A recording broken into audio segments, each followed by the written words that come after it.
नमस्कार, आप देख रहे हैं न्यूज प्लस 21। मैं हूं आपके साथ प्रियांशा लाजरस। पूरे देश में खप्पर निकालने की परंपरा केवल कवर्धा में बची हुई है। कवर्धा में 2 सिद्धपीठ मंदिर है और एक देवी मंदिरों से खप्पर निकाला जाता है।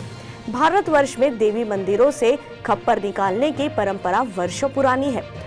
धार्मिक आपदाओं से मुक्ति दिलाने व नगर में विराजमान देवी देवताओं का रीति रिवाज के अनुरूप मान मनवल कर सर्व भवंतु सुखिन की भावना स्थापित करना है। प्रत्येक नवरात्रि पक्ष के अष्टमी के मध्य रात्रि ठीक 12 बजे दैविक शक्ति से प्रभावित होती है। खप्पर की वेशभूषा वीर रूपी एक अगुवान भी निकलता है, जो दाहिने हाथ में तलवार लेकर खप्पर के लिए रास्ता साफ करता है। मान्यता है कि खप्पर के मार्ग अवरुद्ध होने पर तलवार से वार भी करते हैं।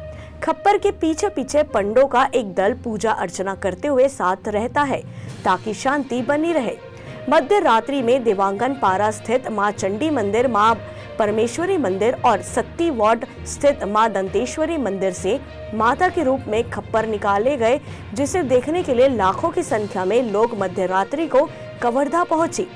नियंत्रित करने के लिए हजारों की संख्या में पुलिस बल तैनात थे। डॉक्टर मिर्जा के साथ स्वाति चंद्रवंशी की रिपोर्ट। ऐसी तमाम जानकारियों से लगातार अपडेट रहने के लिए देखते रहिए न्यूज प्लस 21, आपके हक की बात।